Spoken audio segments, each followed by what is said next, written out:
বাস্তবায়ন করলেন না।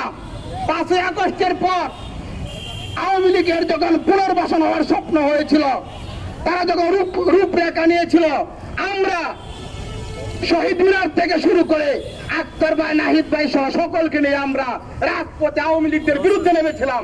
এ আমার 35 ভাই বোনেরা ছিল। তারপরে অনেকগুলো আন্দোলন সংগ্রাম করতে হয়েছে। এই সরকার আমাদেরকে কর্ণপাতে নেয়নি, আমাদের দাবিটা তাদের মাথায় নেয়নি।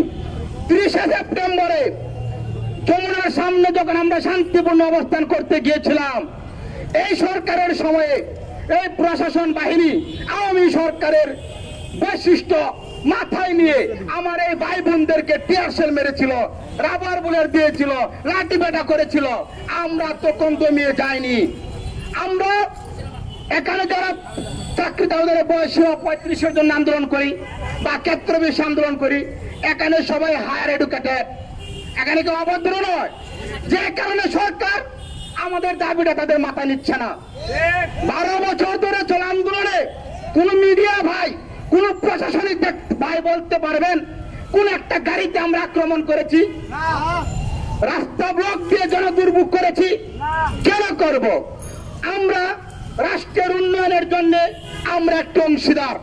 আমি ডক্টর ইউনূস স্যারকে বলতে চাই, আপনি আন্তর্জাতিক খ্যাতি সম্পন্ন একজন ব্যক্তি, বিশ্বের প্রতিটি রাষ্ট্র আপনাকে চিনে জানে, আপনিও প্রতিটি রাষ্ট্রের রাষ্ট্রীয় যে নীতিমালা রয়েছে সে সম্পর্কে আপনি অবগত রয়েছেন। আমরা অনুসরণকারী যুক্তরাষ্ট্রকে, আমরা অনুসরণকারী এশিয়া মহাদেশের যত দেশ রয়েছে সকল দেশকে। ডক্টর ইউনূস স্যারকে বলতে চাচ্ছি, যুক্তরাষ্ট্রের একটি নীতি রয়েছে, চাকরি থেকে অবসরের বয়স হচ্ছে 59 পর্যন্ত। সে 59 বছরের আগে 58 বছর বয়সে কোন ব্যক্তি যদি ইচ্ছা করে সরকারি কোন চাকরিতে আবেদন করবে, সে করতে পারবে। তাহলে বাংলাদেশে কেন হবে না? আরেকটি কথা হচ্ছে, শিক্ষা আমার মৌলিক অধিকার।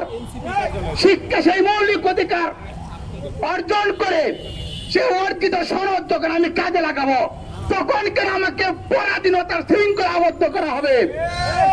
আমরা বলেছি জুলাই অভ্যুত্থানে, আমরা বলেছি 52 দেশ স্বাধীন হয়নি, 71-এর পরিপূর্ণ স্বাধীনতা আমরা পাইনি, 24-এ আমরা পরিপূর্ণ স্বাধীনতা পাবো।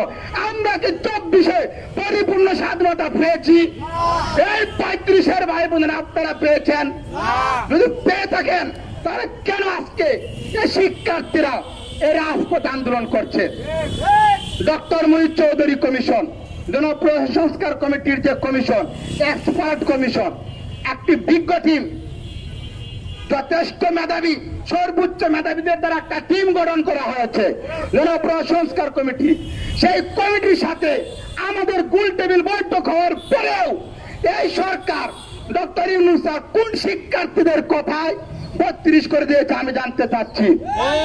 একটি টকশোতে ডক্টর ইউনূস স্যার বলেছেন, আপনারা শুনেছেন, মিডিয়া সাক্ষী, শিক্ষার্থীরা ডক্টর ইউনূস স্যার বলেছেন এভাবে, 1 মিনিট, এভাবে বলেছেন যে 35-এর কসরা হয়েছে, আমরা 32 করে দিয়েছি, শিক্ষার্থীরা মানেনি। শিক্ষার্থীদের সাথে আমরা আলোচনা করে শিক্ষার্থীদেরকে বুঝিয়েছি, শিক্ষার্থীরা বুঝেছে, 32 মেনে নিয়েছে। এইভাবে কথাটা বলেনি।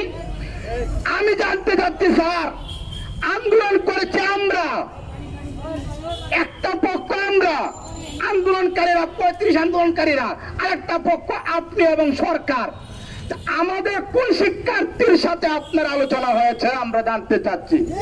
ওই শিক্ষার্থীদের তালিকা আপনি দিবেন।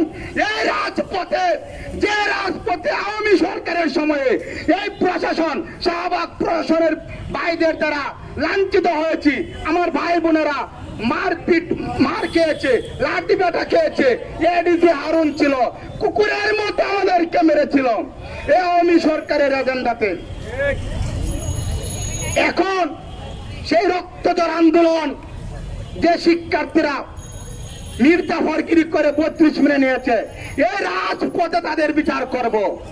আমরা বলতে চাচ্ছি একটাই, যদি চাকরিতে আবেদনের বয়স সীমা ক্ষেত্র 35, ছেলেদের 35, মেয়েদের 37 এবং ক্ষেত্র বিষয় উন্মুক্ত করা না হয়, তাহলে এই আন্দোলন তীব্র থেকে তীব্রতর আন্দোলন হবে। আমাদেরকে দমে রাখার শক্তি এই বাংলার বুকে কারো হয়নি, আর হবে না। সেটা 24-এর আন্দোলন থেকে আপনারা শিক্ষা নেবেন। আমি আমার কথার সর্বশেষ কথা হচ্ছে, যদি চাকরিতে আবেদনের বয়স বৃদ্ধি না করবেন, যদি ক্ষেত্র উন্মুক্ত না করবেন, উন্মুক্ত বিশ্ববিদ্যালয় গাজীপুর বুটবাজার এটা বন্ধ করে দিতে হবে। আমার টাকা নিয়ে আমাকে স্বপ্ন দেখিয়ে অবশেষে একটি কাগজের ঠুঙ্গা ধরিয়ে দিবেন। আমি যদি আমার টাকা দিয়ে রাত দিন পরিশ্রম করে অর্জিত সনদ কাজে লাগাতে না পারি, ওই বিশ্ববিদ্যালয়কে আমি মানি না, ওই কলেজ আমি মানি না, ওই শিক্ষা আমি মানি না। আমি আবারও বলতে যাচ্ছি, আমাদেরকে দমিয়ে রাখতে পারবেন না। ভয় দেখাতে আসবেন না, মামলা দিতে আসবেন না, হামলা দিতে আসবেন না। আমরা অতীত থেকে নিরপেক্ষ ছিলাম, এখনো নিরপেক্ষ আছি।